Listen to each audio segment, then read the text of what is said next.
Police સ્ટેશનને સામે આતંક થયો, બબાલ થઈ અને કાંઈ જ ન થઈ શક્યું। ન જેવી બાબતે લોકો હાલ રોડ રસ્તા પર એટલી મારામારી કરી લે છે કે સવાલ સીધા ને કાયદો અને વ્યવસ્થા પર ઉતરે। લો એન્ડ ઓર્ડર પર અહીંયા સવાલ એટલે થાય કારણ કે એક બાજુ આપણા નેતાઓ છે એવું કહે છે કે ગુજરાત સુરક્ષિત છે અને બીજી બાજુ એનાથી ઊંધા દ્રશ્યો, એનાથી ઊંધી ઘટનાઓ જોવા મળે જેમાં કાયદો અને વ્યવસ્થાના લીરે લીરા ઉડતા જોવા મળે। સાથે જેવી પણ ઘટનાઓ જોવા મળે જે ખૂબ શર્મજનક હોય અને આ સાંભળતા એવું પણ થાય કે ગુજરાતમાં લોકો આટલા બેફામ બન્યા છે, લુખ્ખા તત્વો છે એ આટલી હદ સુધી બેફામ છે કે એની ઉપર ન પોલીસની રોક છે કે ન કાયદાનો ડર છે।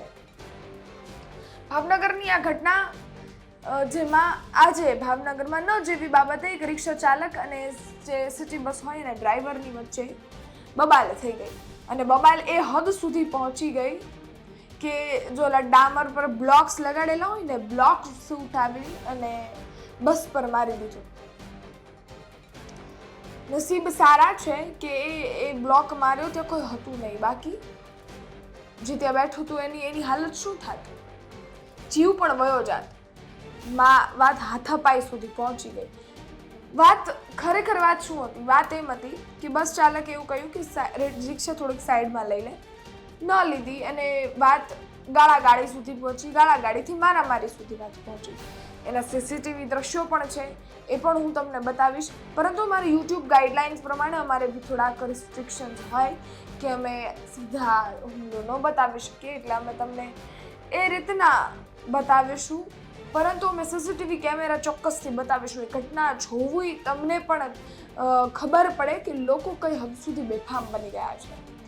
સૌપ્રથમ એ સીસીટીવી કેમેરા પર નજર કરીએ, ત્યારબાદ એ જે બસ ડ્રાઈવર હતા એમને વાગ્યું છે એમનું પણ નિવેદન સામે આવ્યું છે, એમના પર પણ નજર કરીએ। હવે હું તળાવમાં બસ લઈને આવ્યો એટલે મેં એને એમ કીધું કે તું રિક્ષા સાઈડમાં લઈ લે, કોઈ એને રિક્ષા સાઈડમાં ન લીધી એટલે પછી કે ગાર્ડ બોલ્યો ને એટલે મને એમ થયું મને કાંઈ કે હશે એટલે મેં દરવાજો ખોલ્યો, દરવાજો ખોલીને કીધું કે ગાડી બોલો, મારી યારે લેડીઝ કંડક્ટર એટલે આગલી સીટમાં લેડીઝ બેઠા હતા અને છોકરું નાનું હતું એટલે એને બ્લોકનો ઘા કર્યો એટલે ઉતરીને હું જો હું કહું ભાઈ તું ઘા ન કરું કહું સીધી રીતે વાત કરતી કે તારા બાપની બસ નથી કે એટલે મેં એને ઉતરીને પછી લાફો માર્યો કે ભાઈ તું આ રીતનું વર્તન ન કર, મારી બસમાં અત્યારે લેડીઝ ભરેલા છે।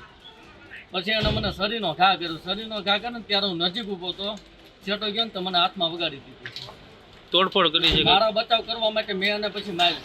તોડફોડ કરી છે કે ગાડીઓ અને તોડફોડ આગલો કાચ તોડી નાખ્યો છે અને સાઈડનો કાચ આવશે મોટો એ તોડી નાખ્યો।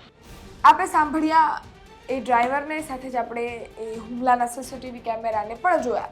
હાલ બધા જ ડ્રાઈવરો છે એ બસ મૂકી અને બેસી રહ્યા છે કે અમારી સુરક્ષા પર સવાલ છે, કારણ કે અનેક ઘટનાઓ પહેલાં પણ આવી થઈ છે ભાવનગરમાં જેનાથી એ બસના ડ્રાઈવરો હવે સેફ ફીલ નથી કરતા, પરંતુ ત્યાંના જે હેડ છે એમની પણ બાઇટ આવી છે, એમને પણ વાત કરી છે, નિવેદન આપ્યું છે, કહ્યું છે કે વાત કરી રહ્યા છે, પોલીસ સાથે કન્વર્ઝેશન ચાલુ છે સેફટીને લઈને, સાંજ સુધીમાં વસ્તુ ચાલુ થાય એવી પ્રક્રિયા હાથ ધરવામાં આવે છે।